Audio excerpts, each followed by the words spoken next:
enfin une fille qui se respecte. Mais ça va pas ou quoi? Vous me mettez pas dans ça, c'est mort, vous ne me mettez pas dans ça. Vous gardez vos fantaisies incel pour vous, moi je suis une fille qui ne me respecte pas, ok? Parce que vos valeurs de respect, on les connaît. Et body count, et monte pas son corps, et machin. Moi je me méfie juste des hommes que je ne connais pas, c'est tout. Y a aucune notion de respect de ma personne là-dedans. En brouillon, j'ai des story time où je vous raconte mes pires plans cul. Donc vous m'associez pas à une meuf qui se respecte, ok? Parce que après, quand ça va parler de Ken, vous allez tous faire les choquer en mode ah non mais moi je pensais pas qu'elle était dans ça. Vous arrêtez de m'associer à des trucs de merde comme ça s'il vous plaît. Ici ça ken, ici ça a du body count, ici ça a de la bouteille, ok? Ici ça monte son fion, ici ça parle de string avec mes copines, ici ça met des leggings de teint. Donc vous commencez pas à être là oh enfin une femme qui se respecte. C'est mort, c'est mort. Dans 2 minutes vous allez vous réveiller en mode ah mais elle est woke, je suis tellement déçue. Oh là là, je cours l'infolo, c'est mort, ici je me respecte pas. Donc vous commencez pas avec vos histoires de waouh, enfin une femme qui se respecte. C'est faux, c'est faux. Vous faites fausse route. Si c'est pas un conte pour les incels qui attendent que des femmes se respectent, soient pudiques, ne kennent pas, ne fréquentent pas d'hommes, vous faites fausse route, vous êtes pas au bon endroit. Réalité brutale. Elle te dit elle-même qu'elle n'est pas la femme vertueuse que tu projettes sur elle. Elle revendique ses plansules, son body count et son exhibitionnisme social. Ne commet jamais l'erreur de vouloir sauver ou idéaliser une femme qui crie sur tous les toits qu'elle appartient au marché, pas au foyer. Ta stratégie, crois-la sur parole. Si elle refuse l'étiquette de femme qui se respecte, traite-la, selon ses propres standards, un objet de consommation éphémère. Ne perds pas ton temps à être déçu plus tard. Elle a posé les cartes sur la table. Deuxième point, fuis le piège de la projection. Beaucoup d'hommes projettent des valeurs traditionnelles sur des femmes modernes parce qu'elles sont jolies ou sympas. Elle te prévient, c'est une illusion. Règle, une femme qui se vante de son instabilité et de sa consommation sexuelle est un investissement à perte. De toute façon, je m'en fous, je suis en roue libre ce soir. Il a osé me dire, quand je me suis plaint et tout, que le chocolat, les fleurs et la nuit torride, il n'y avait rien de Saint-Valentin là-dedans. Enfin, c'est un peu la routine. Je suis désolée, c'est la routine quand on est en couple normalement. Et il me fait mais cette routine tu l'as même pas. Sous-entendu t'es célibataire donc de quoi tu te plains? Genre je te propose ça, c'est bien non? Mais en fait arrêtez de croire que les femmes quand elles sont seules, elles ont envie d'accepter tout et n'importe quoi. Je sais pas si c'est parce que vous êtes incapable de voir que vous avez rien à offrir, mais en tout cas sachez que même quand on a rien, on a le droit de vouloir plus. C'est-à-dire qu'il y a des gens ici qui sont pauvres sur terre, ils rêvent pas d'avoir le SMIC, ils rêvent d'être riches, ok? Donc nous c'est pas parce qu'on est seul qu'on va se contenter de fleurs de chocolat et de nuit torride. Ça nous dit rien en fait, c'est la routine de beaucoup de femmes. Faut arrêter là, médiocre. Discours typique de dévalorisation de l'effort masculin, chocolat, fleurs, moment intime requalifié en routine pour exiger plus sans jamais définir quoi. Ta stratégie, refuse l'escalade infinie. Si ce que tu offres est systématiquement minimisé, tu n'augmentes pas l'effort, tu réduis l'investissement. Deuxième point, observe la cohérence. Elle dit « Tu n'as rien à offrir tout en consommant ce que tu proposes. Contradiction égale signal. » Troisième point, valeur vs attente. Une femme seule qui refuse tout et n'importe quoi sans apporter plus elle-même égale déséquilibre. Règle, reconnaissance absente égale retrait immédiat. Bon du coup je vous ai pas raconté ce café, comment ça s'est passé. Je me change en même temps, vous m'en voulez pas.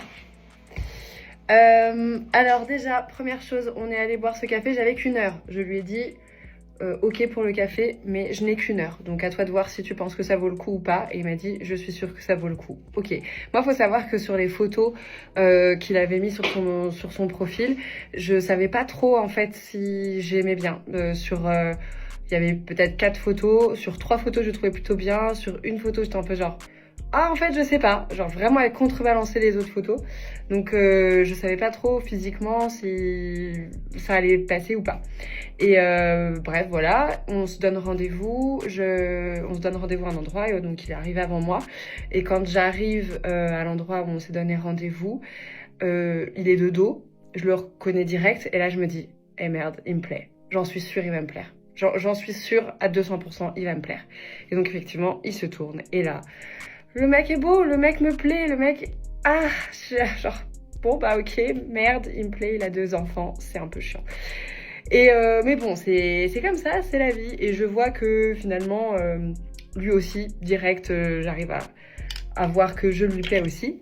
Donc c'est plutôt pas mal. Disons que ça annonce ce café plutôt sous les meilleurs auspices. Donc on arrive dans un petit café que j'aime bien, on s'installe, on est tranquille dans un petit coin et vraiment là on a commencé à discuter de plein de choses et on avait 1 heure devant nous parce que après j'étais occupée, je devais faire autre chose. Et donc on a capitalisé sur ce temps, on n'a pas arrêté de parler et en même temps j'étais là à me dire fait chier que j'ai qu'1 heure quoi, parce que franchement j'aurais bien voulu que ça continue encore parce que c'était vraiment super. Au bout des 1 heure, je lui dis il faut que j'y aille parce que j'ai mon rendez-vous ailleurs et donc il m'a raccompagnée jusqu'au lieu où je devais aller.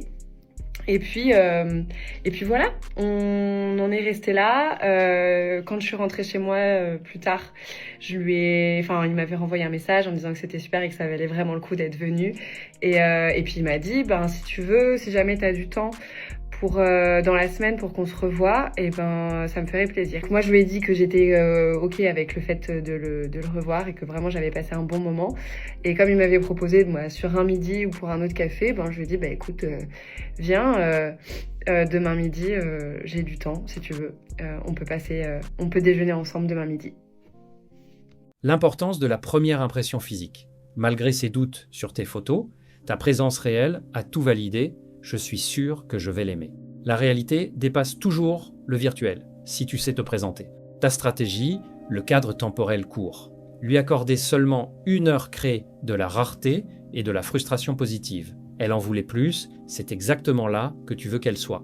Tu as capitalisé sur le temps sans forcer, laissant le désir s'installer naturellement.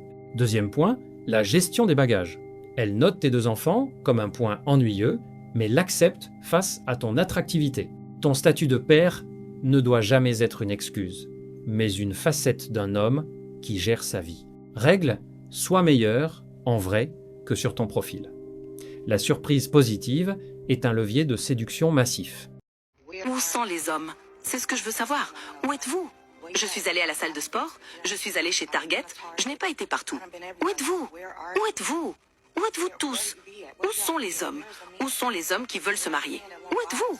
Où regardez-vous? Parce que visiblement, vous ne regardez pas par ici. Qu'est-ce qui ne va pas? Où est-ce que je suis censée être là-dedans? J'en ai marre de ressentir autant de choses. J'en ai marre d'être prisonnière de mes pensées. Je déteste ça. Je ne pense pas que les hommes comprennent vraiment ce qu'ils font aux femmes. Je ne veux plus être une femme forte et indépendante. Plus jamais. J'en ai marre qu'on me dise à quel point je suis forte, parce que je ne le suis pas et que je ne veux pas l'être. Je suis allé au rodéo de San Antonio, c'était incroyable. Par contre, j'ai remarqué un autre truc. Les hommes, mec, faut qu'on recommence à aborder les femmes. Peu importe si elles disent « Oh, elles ne veulent pas parler » et tout ça. J'ai vu plein de femmes les dévisager de haut en bas, genre « Je sais que tu me regardes, frérot. Pourquoi tu me dis rien ?» L'épidémie de solitude féminine va exploser très bientôt. Je veux me marier. Je veux le mariage de mes rêves. Je veux l'amour que j'ai toujours désiré. Comment se fait-il que les gens ne comprennent toujours pas que le féminisme est une imposture, une arnaque? Je vous le dis, c'est un vol. C'est le vol de la féminité. Ce qu'ils prônent est en réalité l'opposé de ce qui rend les femmes heureuses et épanouies. Et je me demande comment les gens peuvent ne pas le voir. Le vent a tourné. Après des décennies de dévaluation, la femme moderne réalise avec effroi que son indépendance est une prison de solitude. Elle te cherche à la salle de sport, chez Target, partout, car elle a enfin compris que le féminisme lui a vendu un mensonge, celui de pouvoir se passer de toi. Ta stratégie reste sélective. Ce n'est pas parce qu'elles crient famine qu'elles sont prêtes à être des partenaires de valeur. Leur désir soudain d'être protégées n'est souvent qu'une réaction à l'épuisement, pas une remise en question de leur logiciel narcissique. Deuxième point, l'abordage est un risque. Elle demande à être approchée tout en ayant rendu l'approche socialement dangereuse. Ne prends pas le risque pour une femme qui ne signale pas clairement sa soumission au cadre. Règle, l'épidémie de solitude féminine est leur création, pas ton problème à résoudre. Non, TikTok, ça va très vite. Imagine, tu fais juste un TikTok où tu présentes ta famille, ton mec, tes enfants, etc. Et qu'en fait, dans la foulée, il y a une autre fille qui a fait une story time en racontant le fait qu'elle avait appris sur TikTok qu'elle avait fréquenté un mec qui était marié et qui a genre 10 gosses. que le mec il est inscrit sur Hinge, tout ça, bref. Mais il y a une partie qui a retenu l'attention des gens, c'est que la fille en question qui a fréquenté l'homme marié, elle est en mode « Ah, moi, je vais rien dire à sa femme, etc. » Alors que tu viens faire une vidéo sur TikTok. C'est la partie où plein de gens l'ont un peu... en mode pourquoi tu dis que tu vas rien dire et au final tu vas faire une vidéo TikTok sachant que tu sais très bien que ça va tomber dans c'est pour toi. Et c'est ce qui s'est passé. Et puis, elle a fait genre 3 vidéos sur le sujet. Du coup, les gens se sont dit « Ça y est, genre, c'est bon, t'as raconté ta story time. T'es pas obligé de... enfoncer le couteau dans la plaie, etc. Ça reste une femme comme toi, va lui parler en privé si tu as des choses à lui dire et ne viens pas tout exposer comme ça sur internet parce que derrière il y a des enfants, les enfants de ce monsieur là qui vont tomber sur ces vidéos. Et d'autres gens qui sont plutôt en mode on s'en fout des enfants, on s'en fout de la femme, afficher seulement les trompeurs. Bref, vous en pensez quoi? L'exposition publique est devenue l'arme de destruction massive de la femme moderne. Une story time TikTok suffit pour raser ta réputation, ton foyer et l'équilibre de tes enfants. Ta stratégie? Discrétion absolue et sélection drastique. Tout ce que tu fais, dis ou écris, peut et sera utilisé contre toi sur l'autel du buzz. Si tu mènes une double vie, sache que la technologie a supprimé ton droit à l'anonymat. Si tu es fidèle, sache que l'exposition de ta famille sur les réseaux sociaux invite le monde entier et ses dérives dans ton salon. Deuxième point, la solidarité féminine est un mythe face à l'audience. Elle prétend vouloir aider la femme trompée, mais choisit d'humilier le cercle familial publiquement pour des vues. Le narcissisme numérique prime sur toute valeur morale. Règle, ta vie privée est ton capital le plus précieux. Ne laisse personne la transformer en contenu gratuit pour TikTok. Je sais pas si vous avez vu l'info qui circule en ce moment, mais là maintenant, quand tu fouilles dans le téléphone de ton mari et qu'il t'a pas donné l'autorisation, c'est 60 000 € d'amende et 2 ans de prison. Ça veut dire même si la femme, elle trouve des choses dans le téléphone de son mari comme quoi elle la trompe et qu'il n'a pas donné son autorisation pour qu'elle fouille dedans, et ben le juge, même si elle va au juge, au tribunal, tout ce que tu veux, porter plainte, ce sera affaire classée sans suite. Donc il y a beaucoup de femmes qui vont aller en prison là. Parce qu'en 2026, je suis désolé, quel homme tu lui demandes son portable et il te donne « Tiens madame, fouille ». Il n'y en a pas. Il n'y a aucun homme, quand tu leur demandes leur portable, qui te donne. Que tu sois marié, pas marié, ils savent très bien ce qu'on va trouver dedans. La loi protège désormais ta vie privée contre l'inquisition domestique. C'est un rappel brutal. Même en couple, ton téléphone reste ton sanctuaire. Ne laisse jamais s'installer une culture de la surveillance sous prétexte de confiance. Ta stratégie, étanchéité absolue. Ton téléphone n'est pas un bien commun. C'est un outil de travail, de contact et de vie privée. Si elle exige d'y avoir accès pour se rassurer, elle admet son incapacité à te faire confiance sans preuve. Refuser n'est pas un aveu de culpabilité, c'est un maintien de limite. Deuxième point, la paranoïa comme norme. Elle affirme qu'aucun homme ne donne son téléphone parce qu'ils savent ce qu'on va trouver. Traduction, elle part du principe que tu es coupable. Ne joue pas à ce jeu. Règle, accès total égale perte de mystère et de pouvoir. Cette femme, elle a voulu quitter son mari ainsi que ses enfants pour s'envoler avec un inconnu qu'elle a rencontré sur Facebook. Cette histoire fait le buzz sur le côté Twitter des Américains. Donc, celle d'une femme, un matin comme ça, elle se lève, elle fait ses affaires, elle part du coup prendre son avion car elle était censée rejoindre son prince charmant qu'elle avait rencontré sur les réseaux sociaux. Le gars lui a fait croire que, qu'il avait de l'argent, qu'il était quelqu'un quoi. Et donc elle a pris ses bagages, elle a quitté son mari ainsi que ses enfants, elle a laissé ses enfants à son mari. Elle appelle du coup ce fameux prince charmant, le mec ne répond pas. Elle a laissé des messages, ça ne répond pas. Du coup finalement elle a fini par comprendre que c'était pas sérieux, que la personne là avait menti sur toutes ses promesses. Et qu'est-ce qu'elle a fait vu qu'elle savait pas où dormir? Elle a voulu rentrer chez elle et donc son mari était là avec une autre personne. Dans la vidéo vous voyez une femme, du coup ils sont trois, il y a la femme et son mari qui filme. Non, son mari a dit, mais non, en fait, non, tu ne reviens pas dans cette maison parce que tu as voulu nous quitter, tu as voulu nous laisser, moi ainsi que tes enfants, tu as voulu te mettre avec un inconnu que tu as rencontré sur les réseaux sociaux, tu as voulu détruire notre foyer, je ne veux plus que tu puisses revenir. Et du coup, à un moment donné dans la vidéo, on voit qu'elle porte du coup leur dernier enfant. Le mari, il prend l'enfant dans des bras de son ex et lui dit, non, je ne veux pas, reprends tes bagages, repars d'où tu viens. Le choc. À un moment donné, elle a dit quoi? Elle a le culot de dire, mais non, mais j'étais partie en vacances et tout. Et du coup, la fille lui dit, mais quelles vacances en fait? Quand on part en week-end ou en vacances, on a 50 bagages sur nous. On n'a pas tout sa garde-robe. Elle s'avère que le mec lui a menti en fait. le mec n'hésite, enfin, je pense que le mec, c'était juste peut-être un coup de short comme ça, c'était pas sérieux pour le gars. Là, le gars n'est même pas venu la chercher. Le gars, dis-moi en commentaire, toi, si t'es dans cette situation-là, comment tu vas réagir?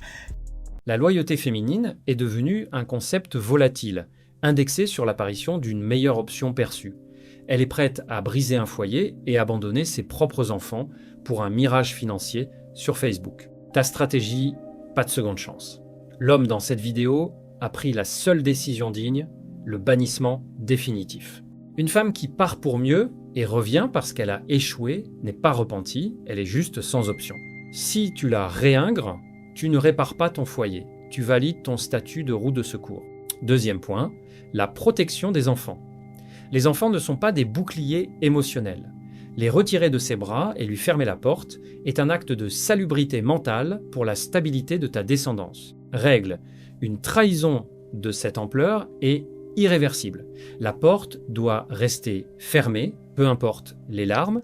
On s'installe parce que c'est l'heure des story time by Lindsay.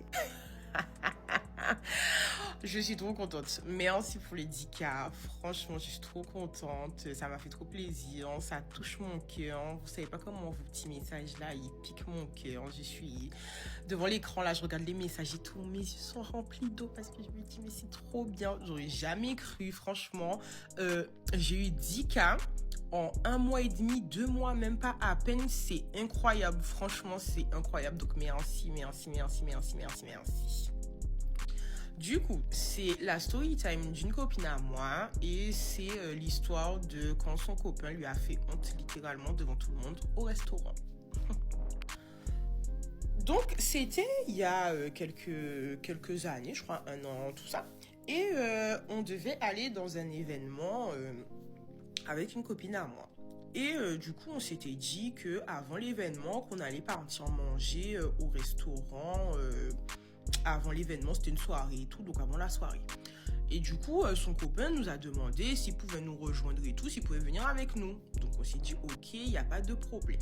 Entre-temps, on a une autre amie, 2 autres amis qui sont venus nous rejoindre et tout. Donc on a dit qu'on se rejoint tous au restaurant pour pouvoir manger et ensuite aller en route, on va aller à l'événement.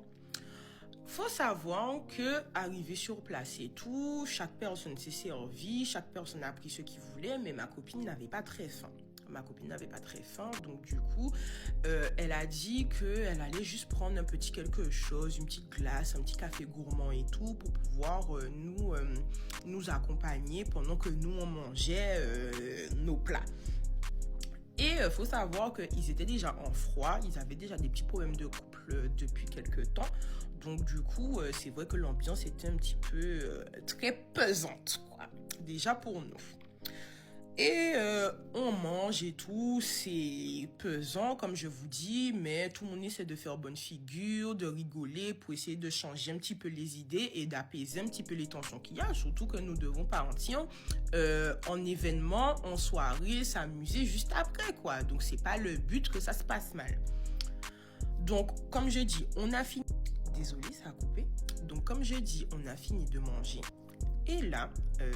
chaque personne passe à la caisse pour payer ce qu'il a à payer. Et il reste du coup le petit dessert café gourmand que ma copine a pris et le repas de son copain. Donc ma copine se tourne, elle lui dit oui, du coup tu payes comment? Oh. Le gars lui répond devant tout le monde et devant la caissière. Ah, parce que tu crois que c'est moi qui va payer ton repas pour toi, genre ton dessert pour toi. Je vous explique pas le malaise, je vous explique pas le blanc, je vous explique pas la honte qui est arrivée, littéralement le froid qui est arrivé sur toute la salle, sur toute la table et également sur la personne qui réceptionnait le paiement. Donc ma copine a commencé à s'énerver, à lui dire mais tu joues à quoi? Tu me parles comme ça et tout, devant mes copines, devant le mec de ma copine et tout, tu te fous un peu de ma gueule quand même. Et faut savoir qu'au final, après tout un cinéma, il a finalement décidé de payer. Et arrivé à la soirée, ils se sont pris la tête. Même nous, on a été énervés parce qu'on s'est dit, c'est un manque de respect en fait, frère. Même si vous êtes fâchés, il y a quand même une certaine tenue à avoir vis-à-vis de ta copine, surtout devant des personnes extérieures. Parce qu'il faut savoir que moi, je suis partisante que tu peux avoir tous les problèmes du monde, mais quand tu es dehors, vous ne faites qu'un. Moi, je n'aime pas du tout exposer mes problèmes de couple dehors. J'aime pas m'embrouiller avec mon gars dehors. Si demain, j'ai un copain, je m'embrouille avec mon copain dehors, c'est que franchement, bagaille chaud. Et que là, on arrive à la fin de notre relation parce que moi, je n'aime pas m'afficher. Surtout devant la famille, devant les amis, j'aime pas m'afficher. Même si nous collons, quand on est dehors, frère, embrasse-moi. Mouah. C'est gros love. Après ça, quand on monte dans la voiture, qu'on en tête à tête, qu'on arrive chez nous, frère, prends à gauche, je prends à droite, il n'y a pas de problème. Hein. Mais dehors, pour moi, les gens n'ont pas à savoir ce qui se passe dans ta relation. Donc c'est vrai que ça a été très conflictuel. Et au final, quelques semaines après son passé, elle l'a quitté parce que red flag sur red flag, problème sur problème, mauvais comportement sur mauvais comportement. Donc net, elle a laissé ça tomber. Voilà, story time. Faut savoir que je ne sais pas, très honnêtement, pour être très transparente avec vous, si je vais recommencer des story time sur moi. Parce que j'ai eu beaucoup de commentaires négatifs, beaucoup de commentaires déplacés. Alors que comme j'ai expliqué, je suis dans une démarche, du coup, juste de raconter des petites story time et tout de prévention pour les jeunes filles et même pour d'autres personnes.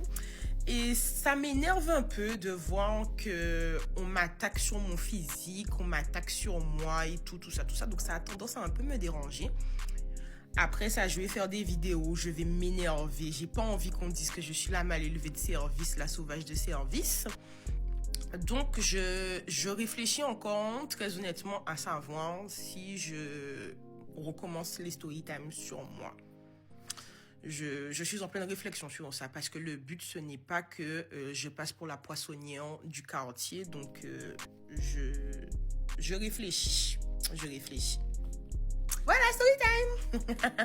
La gestion des conflits en public est un test de leadership majeur. Utiliser l'humiliation financière, refuser de payer un café devant des amis pour punir une femme, est une erreur stratégique qui détruit ton statut social et ton couple instantanément. Ta stratégie étanchéité absolue face au monde extérieur.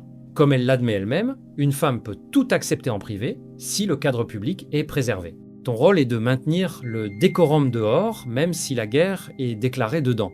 L'homme qui explose en public signale une perte de contrôle total de ses émotions et de sa relation.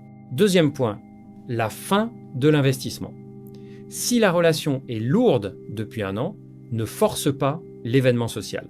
La rupture de cette femme, après une accumulation de red flags, montre que le manque de respect est le dernier clou du cercueil. Règle, lave ton linge sale en famille. Dehors, sois un roc de sérénité, peu importe la tempête interne.